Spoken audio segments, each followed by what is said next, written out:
అనే గ్రామంలో బల్దాజర్ మరియు క్లోడిన్ అనే దంపతులకు జన్మించింది. ఈమె పుట్టుకతో ఆయనే కాకుండా ఆ గ్రామం అంతా కలకలలాడింది. ఆమె తండ్రి 1779 నవంబర్ 11న విచారణ గురువు వద్దకు వెళ్ళి సర్ అనే విచారణ గుడిలో యానీ అని పేరు పెట్టించారు. యానీ గుండెని మహముతో మెరిసే కళతో చాలా అందంగా ఉండేది. ఈమె చిన్నప్పటి నుండి చాలా చలికిగా చిలిపిగా ఉండేది. నానెట్ అని శిల్పి పేరు కూడా తెచ్చుకుంది. చిన్నప్పటి నుండి తన తెలివితేటలతో కొత్త కొత్త విషయాలను కనిపెట్టేది. యాన్ మేరీ మనస్తత్వం చాలా మంచిది, దయాదాక్షిణ్యాలు కలిగినది. ఈమె 9 సంవత్సరాల వయసులో ఉన్నప్పుడు సప్రసాదం స్వీకరించింది. 1790 సంవత్సరంలో విచారణ గురువులు హింసలకు గురయ్యేవారు. నానెట్ తన జీవితంలో ఒక గొప్ప ధ్యేయాన్ని సాధించవలనని తన మనసులో తప్పించడం ప్రారంభించింది. ఈమెకు 17 సంవత్సరాల వయసులో ఉన్నప్పుడు దేవుడు తన సేవకై పిలిచాడని ఆమె దృఢంగా నమ్మింది. ఈమె 1789 నవంబర్ 11న ఒక కార్యక్రమం మొదలుపెట్టి ఆమె పేద ప్రజలను చూసుకోవటం మరియు అనాథులకు శిక్షణ ఇవ్వటం చేసేది. అప్పుడు ఫ్రాన్స్లో ఉన్న అన్ని కాన్వెంట్లు మూసివేశారు. అందువలన ఆమె తన అన్నయ్య ఇంటిలో ఒక చిన్న గదిలో ఒక ప్రార్థనా మందిరాన్ని ఏర్పాటు చేసి ఆమె తన జీవితాన్ని పిల్లలకు, పేదలకు మరియు అనారోగ్యాలకు ఇప్పిస్తానని ఆమె ఆ చిన్న గుడిలో దేవునికి మాట ఇచ్చింది. ఒకరోజు అర్ధరాత్రి వేళ గురువు గారు ఆమె యొక్క సేవా జీవితం కోసం పూజను అర్పించారు. ఆ దివ్య పూజలో యాన్ మేరీ తనను తాను పూర్తిగా దేవునికి అర్పించుకోవడం వలన ఈ ప్రపంచం నందు నలుమూలలా వ్యాప్తి చెందే అత్యుత్తమ సంస్థకు పునాది అయింది. ఆ సంస్థ పేరే సెయింట్ జోసెఫ్ ఆఫ్ క్లూనీ. ఇప్పటికీ ఈ సంస్థ 56 దేశాలలో స్థాపించబడింది. ఈ సంస్థలో పనిచేస్తున్న అమ్మగాల కొరకు ప్రార్థన చేద్దాం. మరి ముఖ్యంగా మదర్ జెండర్ అయిన సిస్టర్ క్లేయర్ స్టాన్లీ కొరకు ప్రార్థన చేద్దాం. 3 అమ్మాయిలు పుట్టారు. ఆన్ చాలా చలాకీగా ఉండేది. అందుకే అందరూ నానెట్ అని పిలిచేవారు. ఆన్ ప్రతిరోజు ప్రార్థనలో గడపడం వలన భగవంతునిపై విశ్వాసం పెరిగింది. 1790వ సంవత్సరంలో సైనికులు మతాధికారులను హింసిస్తూ ఉండేవారు. ఒకరోజు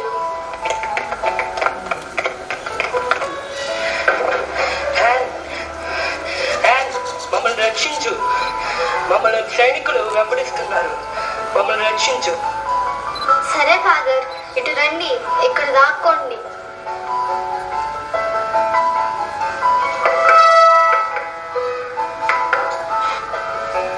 ఏంటలా లోపలికి వచ్చేస్తున్నారు? ఎవరు కావాలి మీకు? మతాధికారులు ఇక్కడ ఉన్నారని తెలిసి వచ్చాం. మతాధికారులా? అటువంటి వారెవరు ఈ చోట లేరే. కావాలంటే మీరు లోనికి వెళ్ళి చూడవచ్చు.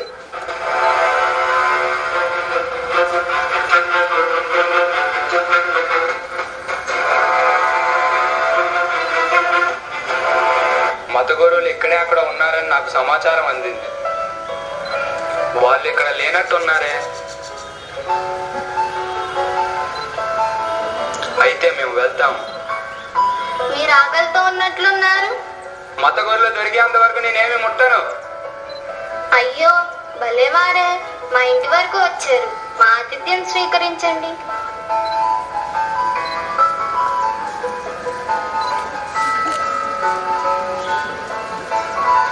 భలే మొహమాటం పెట్టేస్తున్నా పిల్ల.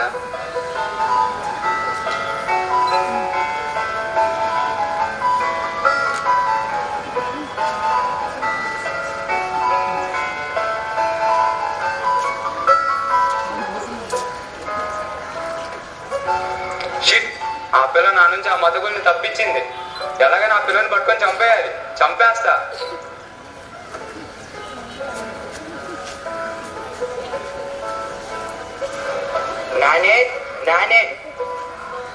వస్తున్నా. ఎవరు? ఓ జాన్, నువ్వా? నానెట్, నీవు మొన్న పుస్తకాలు తీసుకురమ్మన్నావు కదా, తీసుకొచ్చాను. ఇవేనేమో చూడు. నేను అడిగిన పుస్తకాలే తీసుకొచ్చావు జాన్, నీ కృతజ్ఞతలు. నానెట్, నేను నీకు ఒక విషయం చెప్పాలనుకుంటున్నాను. ఏమిటా విషయం? చెప్పు జాన్. నానెట్, అది నీకు ఇష్టమైతే మనమిద్దరం వివాహం చేసుకుందామా? లేదు, నేను నా జీవితంలో మంచి చేయాలని నిశ్చయించుకున్నాను. దైవ సేవకి నా జీవితాన్ని అంకితం చేస్తాను.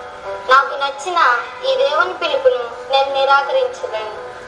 నీవు కూడా దేవుని తెలుసుకొని జీవించు. నానెట్, నీ మంచి మాటలు నా హృదయాన్ని కదిలించాయి. నీవు చెప్పిన మార్గంలోనే నేను కూడా నా జీవితాన్ని కొనసాగిస్తాను. నీకు కృతజ్ఞతలు. తన 17వ ఏట దేవుడు తన సేవకై పిలిచాడని దృఢంగా విశ్వసించేది. దేవుడితో సంభాషించి అతను చెప్పేది ఆలకించేది. దివ్య సప్రసాదంలో వేంచేసి ఉన్న ప్రభువును కలుసుకోవాలని కుతూహలపడేది. ఓ దేవా, నీవు నా నుంచి ఏం ఆశిస్తున్నావు? నీ దైవ సంకల్పం ఏమిటో నాకు తెలియచేయి. నీ చిత్తము నేను నెరవేర్చుటకు సంసిద్ధంగా ఉన్నాను ప్రభు. ఆమేన్.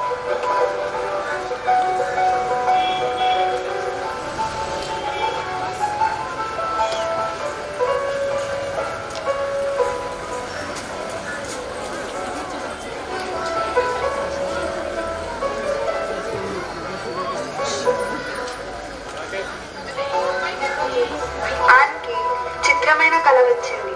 ఆ కలలో ఆమె మంచం చుట్టూ కొంతమంది పిల్లలు ఉన్నారు. అందులో కొందరు నల్లగా ఉన్నారు. భగవంతుడు నీకు ఇచ్చిన పిల్లలు. నేను సెయింట్ తెరీసాను. నీవు చేసే ఉద్యమానికి నేను రక్షణగా ఉంటాను అనే మాటలు వినిపించాయి.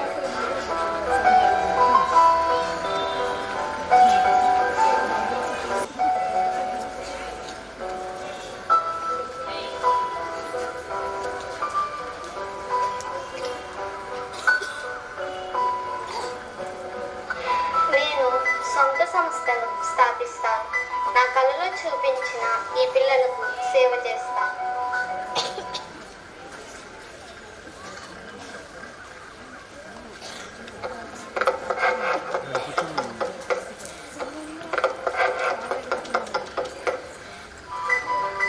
పిల్లలు అందరూ బాగున్నారా?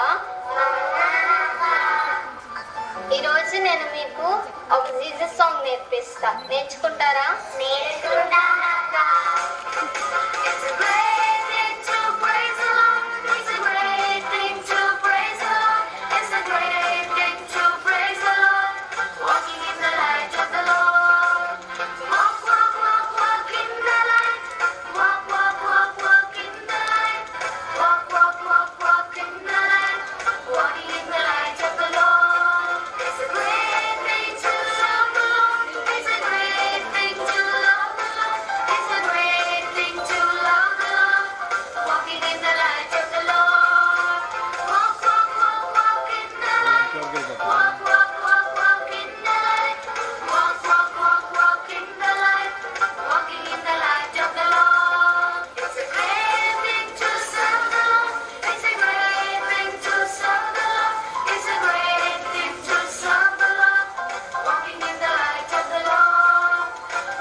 పిల్లలు అందరూ వెళ్ళి ఆడుకోండి.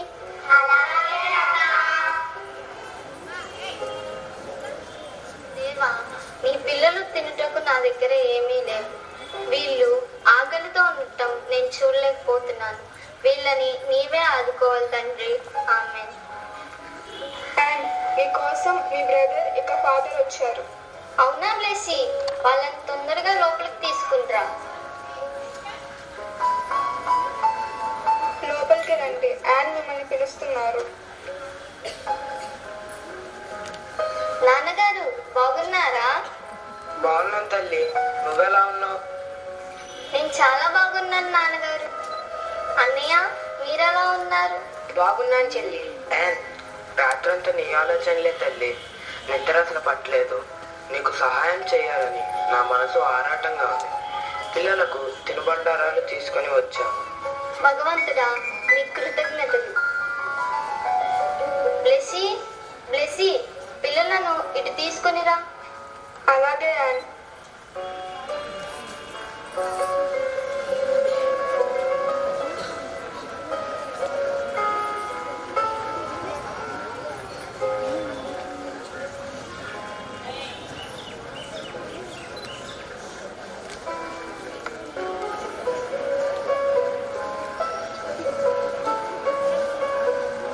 బ్లెస్సీ పిల్లలను బయటికి తీసుకువెళ్ళు.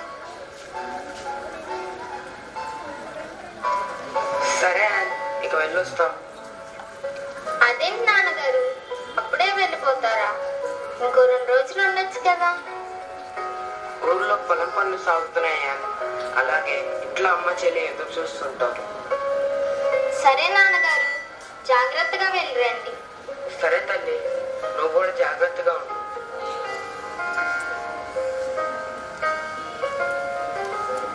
ఒకసారి ఫ్రెంచ్ గవర్నర్ ప్యారిస్ ని సందర్శిస్తున్నారు.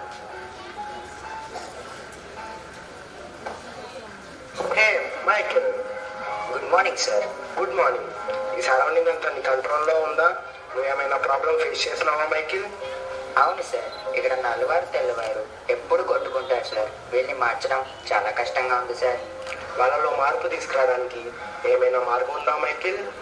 మదర్ అండ్ వీళ్ళలో మార్పు తీసుకురాగలదని నా అభిప్రాయం sir.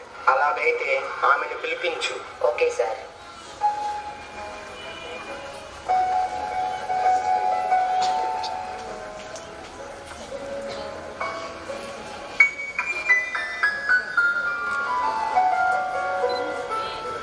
Governor sir, mother and. Good morning sir. Good morning mother గారు. మాకు ఒక సమస్య వచ్చిందండి. చెప్పండి సార్. ఈ ప్రాంతంలో తెల్ల జాతీయులు మరియు నల్ల జాతీయులు ఎప్పుడు గొడవ పడుతూ ఉంటారు. ఈ ప్రాంతం అల్లకల్లోలంగా ఉంది. మీ గురించి విన్నాను. మీరు మాత్రమే ఈ ప్రజల్లో మార్పు తీసుకొని రాగలరని మిమ్మల్ని పిలిపించారు. భగవంతుడు నాకు ముందుగానే చూపించారు. నేను వీరిలో మార్పు తీసుకొని వస్తాను. మీకు కృతజ్ఞత. భగవంతుని పనిని నేను ఆనందంగా చేస్తాను. ధన్యవాదాలు మదర్. దక్షిణాఫ్రికాలో ఆడవాళ్ళను దొంగతనం చేసి బానిసవాడలో అమ్మేవారు. సంతలో పశువుల వలె నల్లవారిని అమ్మే పద్ధతి ఉంది. ఒకరోజు రండి బాబు రండి అనుకోని ఆశాభంగం. 250 ఫ్రాంకులకే మీకు మంచి పని దొరుకుతుంది బాబు. రావాలి బాబు రావాలి. ఏంటి బాబు ఏంటి ఏంటి బాబు ఎంత చెప్తున్నావు? 250 ఫ్రాంకులు బాబు. 200 ఫ్రాంకులే ఇస్తాను. అబ్బా నేను కూడా అమ్ముకోవాలిగా బాబు. 225 అయితే తీసుకో. లేదు లేదు 200 ఫ్రాంకులు అయితేనే ఇస్తాను. సర్లే తీసుకో బాబు. సార్ సార్ దయచేసి నన్ను నమ్మొద్దు సార్. నేను మీ దగ్గర ఉంటాను సార్. మీరు చెప్పిన మాట వింటాను సార్. సార్ దయచేసి నన్ను నమ్మొద్దు సార్. నేను నిన్ను అతనికి అమ్మేశాను. అతనే నీకు కొత్త యజమాని. అతను ఏం చెప్తానో అదే వినాలి. నువ్వు నాతో పాటు రా. ఇకపై నేనే నీ యజమాని. నువ్వు నా బానిసవి. నేనే పని చెప్తే ఆ పని చేయాలి. వెళ్ళి టీ పట్టురా.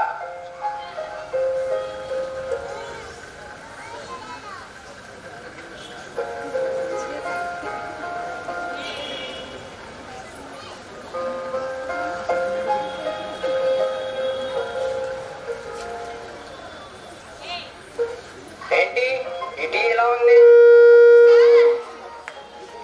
ఫ్లోర్ మొత్తం క్లీన్ చేయి. చేసావా? అయిపోయింది సార్. నా షూ పాలిష్ చేయి.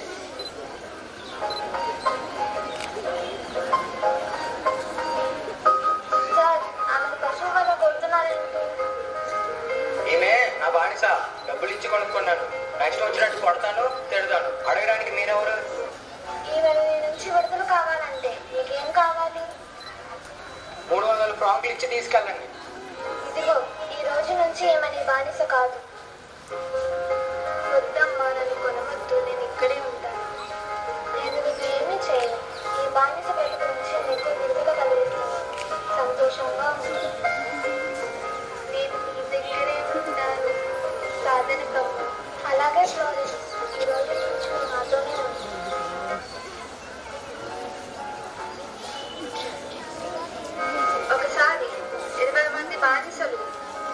బంధువుల నుంచి పోలీసుల నుంచి తప్పించుకొని మదర్ దగ్గరకు వచ్చారు.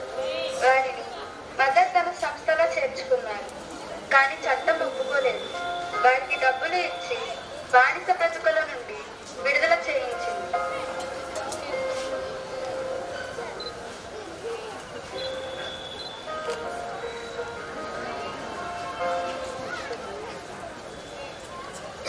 అమ్మా, నన్ను ముట్టుకోవద్దమ్మా, ముట్టుకోవద్దు.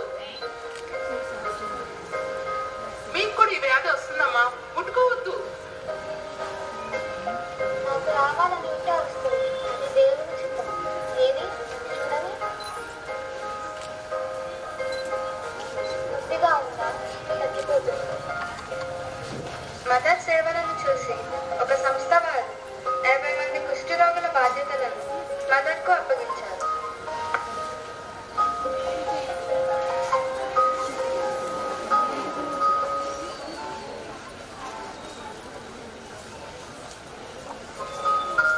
మదర్ మదర్ చెప్పు జేమ్స్. ఈ నీగ్రో అట్టికెళ్ళి దొంగతనం చేస్తున్నాడు మదర్.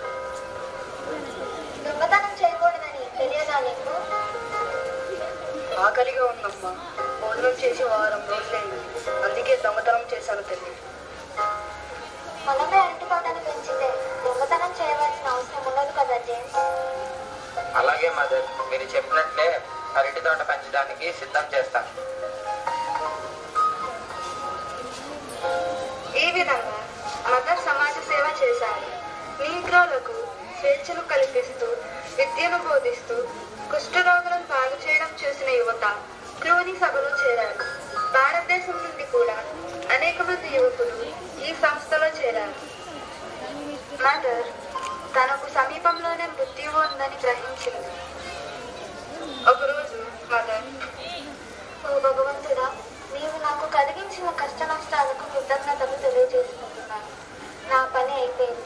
భగవంతుడు నాకు ఇచ్చిన పనిని పూర్తి చేశాను. సేవాభావాన్ని నిర్లక్ష్యం చేస్తున్న వారందరినీ కఠినంగా మందలించింది.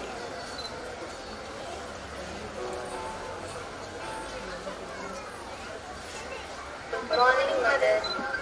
Good morning. నేను మీకు ఒక విషయం చెప్పాలనుకుంటున్నాను. చెప్పండి మదర్. మీరు దివ్య సత్ప్రసాదాన్ని స్వీకరించే ముందు మిమ్మల్ని మీరు పరీక్షించుకోండి. మీ సేవాభావాలు పరీక్షించుకోండి.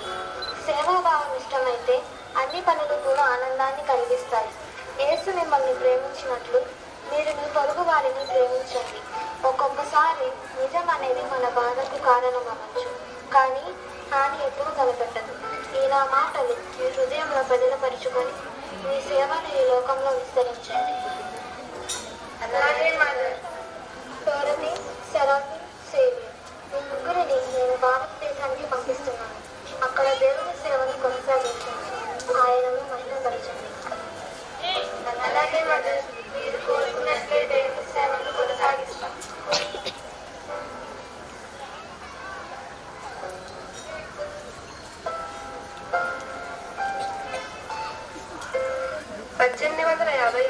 సంవత్సరంలో జూలై 15వ తేదీన ఉదయం మదర్ తన తుది శ్వాసను విడిచారు. మదర్ స్థాపించిన సంస్థలోని మఠకన్యలు తమ సేవా భాగాన్ని కొనసాగిస్తూనే ఉన్నారు. పేదవారికి, రోగగ్రస్తులకు, మానసిక వికలాంగులకు ఆ సంస్థ అనేక విధాలుగా జాతి వివక్షత లేకుండా సేవ చేస్తూనే ఉన్నారు. 5 ఖండాలు, 56 దేశాలలో ఈ సంస్థ విస్తరించి ఉంది. మన విజయవాడ పట్టణం మన మధ్య ఉంది. సేవ చేస్తున్న సిస్టర్ క్లూనీ సభ నుండి వచ్చిన వారు. వీరి సేవలను మనం మనస్ఫూర్తిగా అభినందిస్తాం. ధన్యవాదాలు.